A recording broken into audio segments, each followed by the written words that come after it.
ትንሽ ሪላክስ አድርግ፣ ፊትህን ትንሽ ፈካ አድርገው።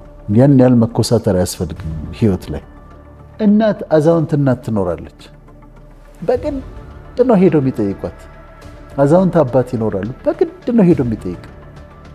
ሂድና ከእናትህ ጋር ቁጭ ብለህ አውራ፣ ከእናትሽ ጋር ቁጭ ብለሽ አውሪ። አሁን በየቤተሰቡ ወንድምና እህት ተጣልቶ የሆነ ጠብ መቀያየም የሚባል ነገር እንዴት እንደምጠላው ልነግርሽ አልችልም። ልጆቻቸው ሲያድጉ ሳያውቋቸው ልጆቹ የሚያድጉት። ካደጉ በኋላ ሪሌሽንሺፕ ከልጆቻቸው ጋር ለመስራት ሲሞክሩ ይስተውላል። እናት ቀድማ ትሞታለች አይደል? ሳልነግራት ነው የሞተችው። እናቴ እንደምወዳት ሳልነግራት ነው የሞተችው። ትምህርት ቤቱን መከፍልለት እኔ ነኝ፣ ዩኒፎርም ገዛለት እኔ ነኝ። ትምህርት ጥሩ ነው ወዳምን we are too serious። አንድ አጭር ፊልም አሜሪካን ኤምባሲ አወዳድሮ የተሰራች ፊልም ነበር። ስራ የላትም የምትል ፊልም አለች። 5 ደቂቃ ፊልም ነች እና ስራ የላትም የምትል ፊልም ነች። እሷ ጠዋት ትነሳለች፣ ልጆቿን ቁርስ ትሰራለች፣ ዩኒፎርም ታለብሳለች፣ ትምህርት ቤት ትወስዳለች፣ ከዛ ትመለሳለች፣ ቤቱን ታጸዳለች፣ ምግብ ትሰራለች። ከዛ በኋላ ተሰዓት በኋላ የሚተኮሰውን ተኩሳለች፣ ታስተካክላለች፣ ምን ትላለች። እና በኋላ መጥተው ቁጭ ብለው ካራክተሮቹ እንግዶች ይመጣሉ። ከዛ ያንተ ስራ ምንድን ነው ተብሎ ሲል እንዲህ ነው እና የአንቺ ስራ ምንድን ነው ተብላ ስትጠየቅ ባል ምን ይላል? ስራ የላትም ስራ የላትም። አሁን አፕሪሼት አለመደራረግ። ባልና ሚስት ሆነሽ ግን ሚስት የምትሰራውን እያንዳንዷን ነገር አፕሪሼት የምታደርጊ ከሆነ ከዛ ባል የሚያደርገውን አፕሪሼት የሚያደርግ ከሆነ በጣም እኔ አሁን የልጆቼ እናት እላታለሁ፣ ታንኪዩ እላታለሁ። ለልጆቻችን ስለምታረጊው ነገር በጣም ጥሩ ኬር ነው የምታደርግላቸው፣ አመሰግንሻለሁ እላታለሁ። አይሰይት ታንኪዩ እላታለሁ። በየሲዝኑ እየቆየው በጣም አፕሪሼት ማድረግሽ ልጆቼ እኮ ናቸው ትላለች። አይ ነው ግን አፕሪሼት አደርግሻለሁ። ለምሳሌ ልጆች ያላቸው ሰዎች ይኖራሉ። የማይረባ ስብሰባ ላይ ሲሰበሰቡ ኮሚቴ ቦርድ ምናምን ሲሉ አያመሹ ነው የሚመጡት። ብዙ ጊዜ ቤታቸው ልጆቻቸው ሲያድጉ አያውቋቸውም። ሳያውቋቸው ልጆቹ የሚያድጉት። ካደጉ በኋላ ሪሌሽንሺፕ ከልጆቻቸው ጋር ለመስራት ሲሞክሩ ይስተውላል። ቤት ያውቃል። አንተ ማታ ከተኙ በኋላ ነው የምትመጣው።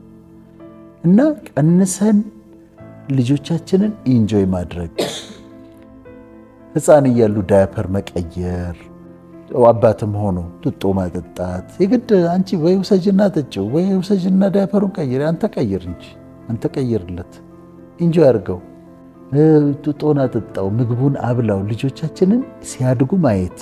እኔ በዚህ እግዚአብሔርን አመሰግናለሁ። ልጆችን እያንዳንዱ ህይወታቸውን እድገት እያየኋቸው ነው ያደጉት እስካሁን ድረስ። አሁን ቲኔጀርስ ሆነው ትንሽ ነፃነታቸው ምናምን እያሉ ነው እና ግን ከህፃንነታቸው ጀምሮ በቃ ያየሁት ነው ያደጉት። ኢንጆይ አድርጌያቸዋል። ግን ልጆች ብቻ አይደለም፣ ወንድም እህቶችሽን ኢንጆይ አድርጌያቸው። ፋሚሊ፣ ያጎትሽ ልጆች፣ ያክስትሽ ልጆች፣ ወንድም። አሁን በየቤተሰቡ ወንድምና እህት ተጣልቶ የሆነ ጠብ መቀያየም የሚባል ነገር እንዴት እንደምጠላው ልነግርሽ አልችልም።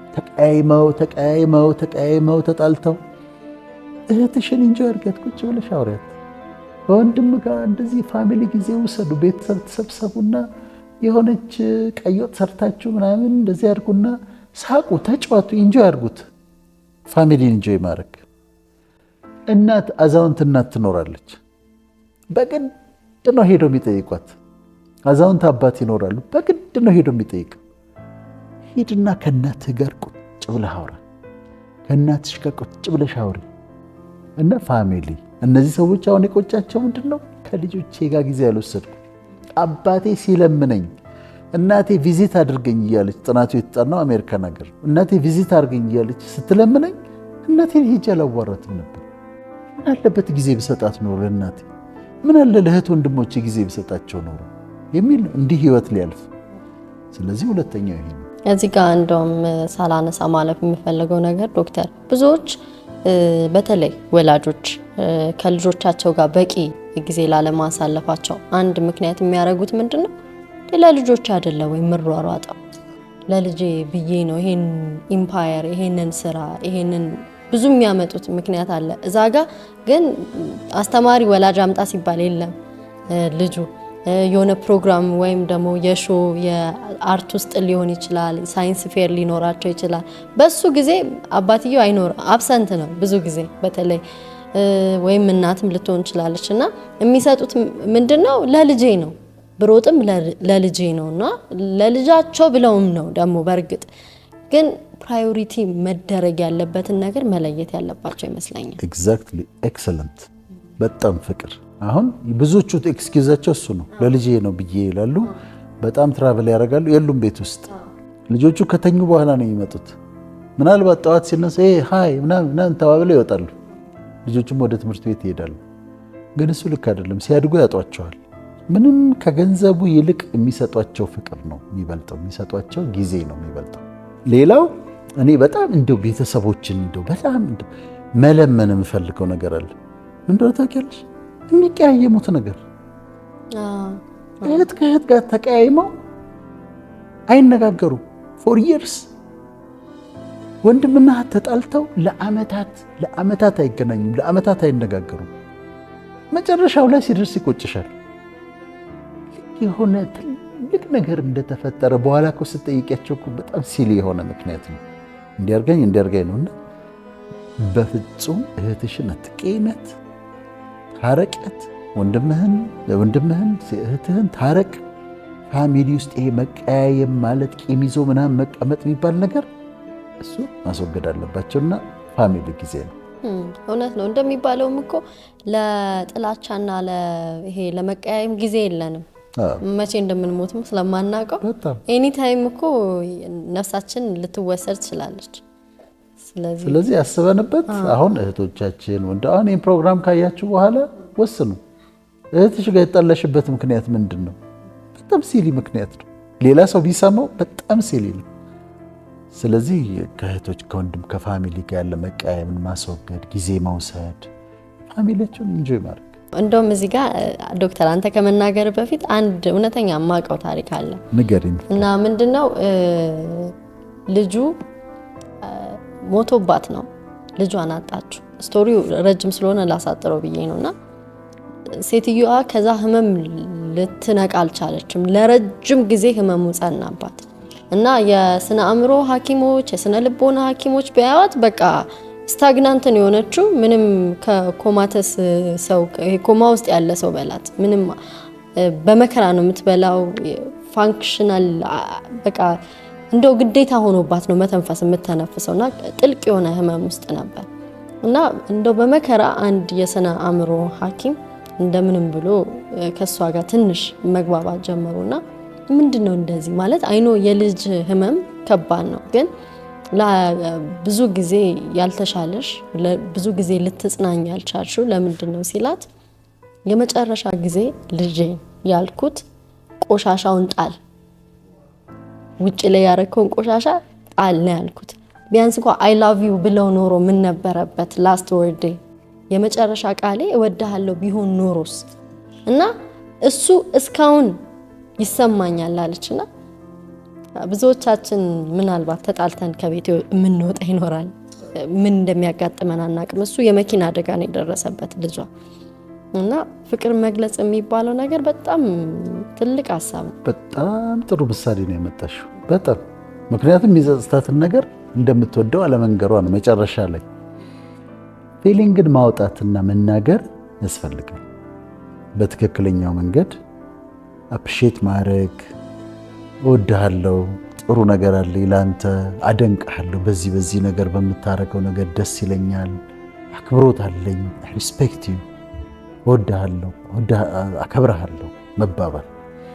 ቤተሰብ ውስጥም ለመናገር እንፈራለን። አሁን በቃ ወንዶች በተለይ እንደዚህ ኮስታራ ሆነን በጣም ነው እንኮሳተርባቸው ልጆቹ ላይ በጣም ወይ አጎት ተወኝና የእህት ልጅ ያጎት ልጅ ላይ የእህት ልጅ የወንድም ልጅ ላይ ኩስትር ትምህርት እንዴት ነው እንዴት እያረክ ነው እንዴት አረክ ምናምን እንላቸዋለን። እንዴ ፍቅር ስጣቸው፣ እቃፋት፣ እንደምትወዳት ነገራት፣ ናጠራውና እንደዚህ አቅፈህ ጎበዝ ልጅ ኢንካሬጅ አድርገው። የትምህርት ቤቱን መክፈል ብቻ ብቻውን ህይወት አይሆንም። አሁን እዛ ጋር ምን እያሰበ ነው እሱ? ትምህርት ቤቱን መከፍልለት እኔ ነኝ፣ ዩኒፎርም ገዛለት እኔ ነኝ፣ ትምህርት ጥሩ ነው ምናምን። we are too serious። ግን እነዚህ ልጆች ጠርቶ ፍቅርን ማስተማር፣ እንደምትወጃቸው ስትነግሪያቸው እወድሃለሁ እወድሻለሁ ማለትን መለማመድ አለብን። እናቴ እወድሻለሁ አንልም፣ በተለይ ወንዶች አንልም። እናቴ እወድሻለሁ ብሎ እናትን መሳም አክብሮታችንን፣ ፍቅራችንን፣ ምስጋናችንን መግለጥ፣ ባለውለታዬ ነህ አንተ እንዲህ እንዲህ አድርገህልኛል እንዲህ እንዲህ ሆኗል ብሎ ውለታን መግለጽና ስሜትን መግለጽ በጣም አስፈላጊ። እኔ አሁን እለማመደዋለሁ። ሰዎችን ሳገኝ አፕሪሼት አደርጋቸዋለሁ፣ አመሰግናቸዋለሁ፣ ያለኝን ውስጥ የሚሰማኝን አክብሮት፣ ፍቅር ነግራቸዋለሁ። እና መለመድ አለበት ይሄ። ለዚህ ይቆጭሻል በኋላ እናቴ እኮ ወይ እናት ቀድማ ትሞታለች አይደል? ሳልነግራት ነው እኮ የሞተችው። እናቴ እንደምወዳት ሳልነግራት ነው የሞተችው። ፍቅሬን የምገልጽበት በቃላት ብቻ አይደለም፣ ፍቅሬን የምገልጽበት ነገር አንድ ጋቢ ገዝቼ አምጥቼ ደስ የሚላትን ነገር ጋቢ ገዝቼ አምጥቼ ሰጥቻት ደስታዋን ማየት አልቻልኩም። ፍቅር በቃላት ብቻ አይደለም። ደስ የሚለውን ነገር ገዝቼ አባቴ አምጥቼለት እንደምወደው ነግሬው አላውቅም። እንድ ሂዝ ጎን ነው የለም። ይቆጫል። ይሄ በጣም ሀብታም መሆን አይጠይቅም እንደዚህ አይነት ነገር ለማድረግ። እናት የምትወዳትን ነገር የምትወዳትን ቡና አምጥተሽ ከዛ ሰተሻት ዘች ተቆልቶ ምናምን ደስ እንዲላት ማድረግ፣ አባት ደስ እንደሚለው በትንሹ ነገር።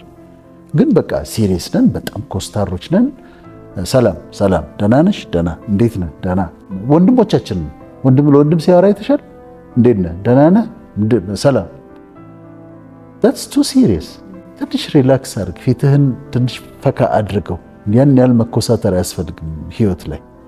ከዛ ፍቅርን መግለጽ፣ አክብሮትን መግለጽ፣ ውለታን መግለጽ። አንቺ እኮ እንደዚህ አድርገሽልኝ። እኔ አሁን እህቶቼ ያሉ እና ሁልጊዜ እነግራቸዋለሁ። ኢትዮጵያ ቴሌቪዥን ላይ ተቀምጬ ተናግሬያለሁ። አንዷ ልጅ እያለሁ ጀምሮ ልብስ ትልክልኝ ነበር። ሐኪም እስከመሆን ድረስ ልብስ የምትልክልኝ እሷ ነች። አሁን ኦልሞስት ባገኘኋት ቁጥር ሰው አዲስ ሰው ካለ እናገራለሁ።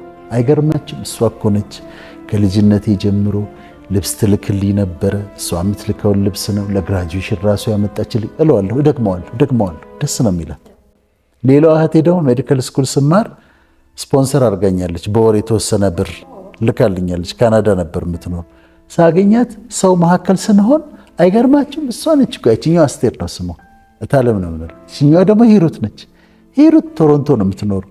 ሂሩት ነች እኮ እኔ ስፖንሰር ያደረገችኝ እኮ በ6 ዓመት ስማር እኮ ደጋግሜ እናገራለሁ። ኢትስ ጉድ። ውለታቸውን ነው እየተናገርኩ ያለሁት። አንድ ቀን አንዲት ነገር አድርገሽልኝ ከሆነ እሷን ደጋግሜ እናገራታለሁ። ደጋግሜ። አንድ ጊዜ ቢሮ አንዲት ሴት መጣችና ካዛንቺስ ቢሮ ነበረኝና ከዛ ፊት መታለች። በኋላ አንድ ቀን ስትመጣ የሆነ ፎጣ ይዛ መጣች። ፎጣ ነው እኮ። ከዛ ምንድነው ይሄ አልኳት።